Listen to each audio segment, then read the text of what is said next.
Olá pessoal, tudo bem? Hoje eu vou apresentar um livro para vocês chamado O Mundo das Plantas, de Rosicler Martins Rodrigues, da editora Moderno. Alguns temas desse livro a gente já viu em algumas outras atividades. Agora outros temas talvez sejam novidade para vocês.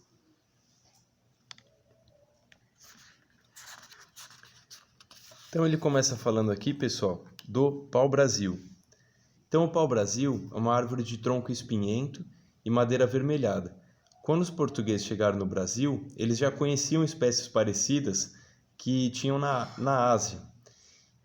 O pau-brasil, então, tem esse nome porque dela se extraía tinta vermelha e igualzinho brasa para atingir tecidos, geralmente tecidos da nobreza e do clero de Portugal. Mas a sua exploração, desde a chegada dos portugueses até os dias de hoje, quase extinguiu essa espécie do território brasileiro. Aqui então ele conta um pouco sobre o que é o livro. Então ele vai falar um pouco da importância das plantas no ecossistema, como fonte de vida, como produtora de alimentos para outros seres vivos, como produtora de alimentos para nós mesmos, desde alimento até perfumes, tintas e mesmo significados culturais, significados religiosos que a gente vive no nosso cotidiano. E ele também diz dos perigos que as plantas, as espécies de plantas correm, principalmente por conta da ameaça de extinção. E ele vai dizer que tem alguns problemas principais, seriam o crescimento desordenado das cidades, a agropecuária e a mineração. Aqui então ele conta um pouquinho do surgimento das primeiras espécies de plantas, que seriam as algas marinhas e os musgos, e que depois de milhares e milhares de anos se desenvolveram em milhares e milhares de espécies que se expandiram por todo o mundo. As mais numerosas, então, são as que dão flores e que produzem frutos e sementes. Por quê? Porque isso garante a disseminação dessas espécies. Ou seja, elas se espalham, tanto pela possibilidade desse fruto cair em algum lugar mais longe, quando ele se desprende da árvore, quanto por se um animal se alimentar desse fruto, no momento que ele defeca, ele pode defecar muito longe daquela primeira árvore. Então ele acaba plantando, florestando outras regiões, inclusive nós, os seres humanos. Então ele vai falar de algumas diferentes espécies. Ele dá esse exemplo da paineira, que tem flores, frutos e sementes, da araucária, que tem aqui em Minas Gerais, tem aqui no sudeste do Brasil. Então, que seria uma conífera que possui sementes e tem formato de pinha, e das cicas, que não tem flores. Ele também então apresenta para a gente os musgos, que seriam então as plantas rasteiras comuns em lugares úmidos e as plantas mais antigas do planeta Terra. E aqui então ele conta um pouco para a gente sobre a agricultura, que antes, há milhares de anos atrás, os seres humanos eles não faziam agricultura, eles não tinham a prática da agricultura.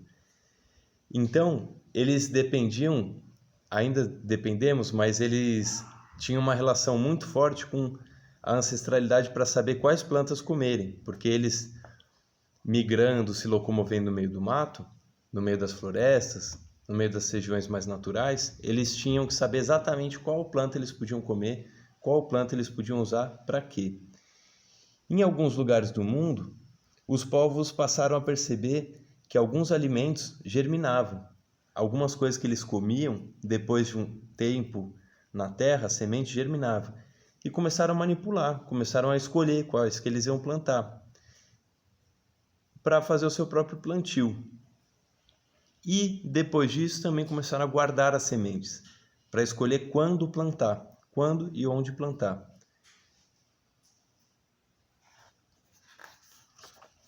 Aqui então ele vai falar um pouquinho da estrutura das plantas. Ele diz então que quase toda planta possui, raiz, caule e folha.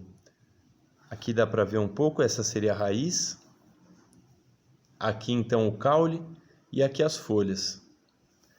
Na raiz então, a raiz se encontra embaixo da terra, protegida por uma coifa, que seria esse pedacinho aqui, e ela teria esses pelos absorventes que absorvem água da terra e sais minerais da terra também.